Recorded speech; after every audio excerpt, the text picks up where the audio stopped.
When was it great? So if you're making it great again, it's not including them. It's including me. I'm black. Dear Bryan Cranston, my childhood was great. We lived in the ghetto. Hope and joy filled the tiny apartment I shared with my brother and mother after my parents divorced. High school was even better. I captained a nationally ranked undefeated football team. My senior year, I shared a one-bedroom, 400 square foot apartment with my dad. I earned a football scholarship to Ball State University. The 5 years spent on campus comprised many of my fondest memories.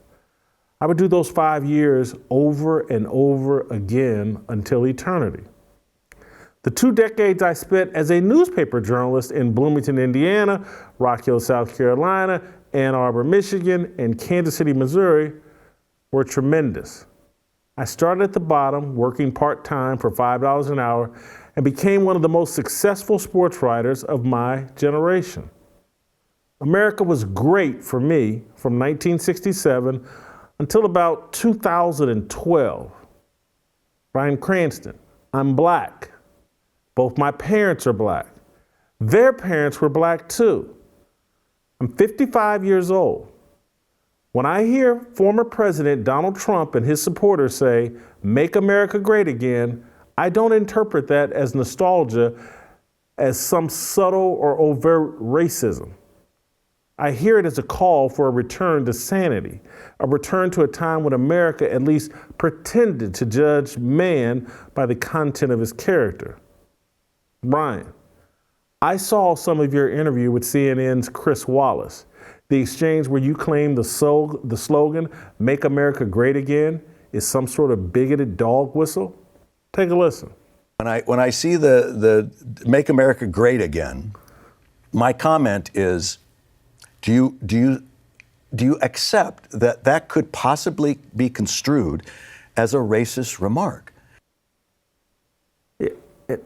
Cranston continued, and I'll get to that in a minute, but Chris Wallace should have stopped you right there, Bryan. Only someone on a 24/7, 365 hunt for racism would hear that slogan and think it's racist in nature. Bill Clinton said the exact same thing in 1991 when he launched his bid to win the White House. Clinton is fondly referred to as the first black president, but he's also the first presidential candidate to say, "Make America Great Again." Take a listen. Campaign to make us strong at home and abroad. I ask you to join with us today, to give me your hands and your hearts, to give me your prayers and your help. I believe that together we can make America great again. And with your help, your heart, your devotion, and your efforts, we can build a community of hope that will inspire the world. God bless you, and thank you very much. So, Bryan, as you can see in that recap, Bill Clinton was not and is not black. He's a stereotypical politician, a man unafraid to distort reality for his own benefit. To you, once Trump adopted the slogan, MAGA became a Confederacy code word. Bryan, you and Bill Clinton are both actors. You feign concern for black people while seducing us with lies. Your statements to Chris Wallace come off as condescending and racist. Listen to what else you had to say. And most people, a lot of people go, how could that be racist? Make America great again? I said, so just ask yourself from an African-American experience, when was it ever great in America for the African-American? When was it great? So if you're making it great again, it's not including them. It's including me. I'm black. There's other people that think like me that are black as well. Bryan, I'm not sure if you're aware of this, but as of 2020, roughly 1 in 10 black people living in America migrated here from Africa. That's 10% of all black people in America migrated here from Africa. In 1980, it was only 3%. So, Bryan, just understand this. So the plight of black people in America is so miserable that real black Africans are choosing to immigrate to this country by choice, not by slave ship. And yes, I call them real black Africans because I'm not. I'm a black American. I don't know how far my roots stretch back, or even if they stretch back to Africa. That's something I've been told. That's something that's been popularized by Jesse Jackson. He came up with the term African American. Before that, we were just black Americans, or we were Negroes. America is and has been the safest, most prosperous, most opportunity-rich land for black people for at least the last 60 years. That's why Africans and other black people from around the globe choose to relocate here. They want what I experienced in the 1970s, 80s, 90s, and 2000s. Freedom, an opportunity derived from the greatest constitution ever written. They have no interest in debating whether men have periods or can get pregnant. They want to compete on the most level playing field in the world. They may not be Christians, but they want what Christianity created.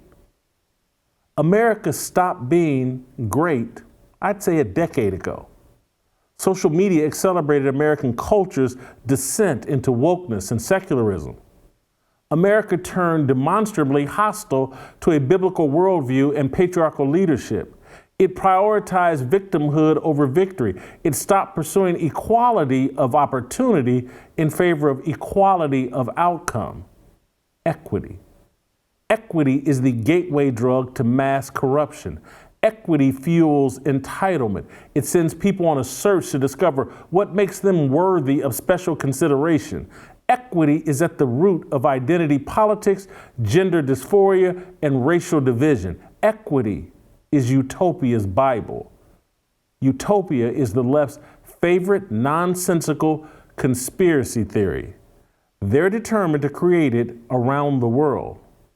Bryan, you don't believe black people can compete in the system George Washington, Thomas Jefferson, and Ben Franklin designed. You babbled at the beginning of your rant as if America's founding fathers invented slavery. They inherited the planet-long institution and wrote a constitution that made its demise inevitable.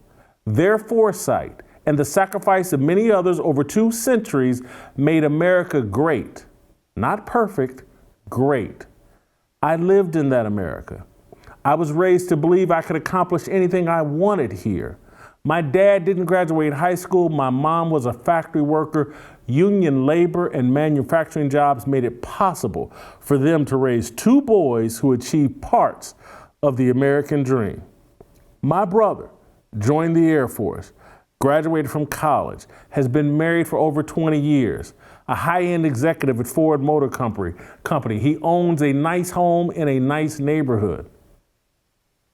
Many people want that America back, a country that allows 2 parents with nothing more than a good work ethic to lift their children to a better life. Life doesn't get any better than that. Instead, manufacturing jobs have left this country, and America caters to global corporations that favor China and a Marxist worldview. America cares far more about what's best for elite celebrities than working class families. That frustration is at the root of the MAGA movement. It's willful ignorance to pretend otherwise. Sincerely, Jason Whitlock.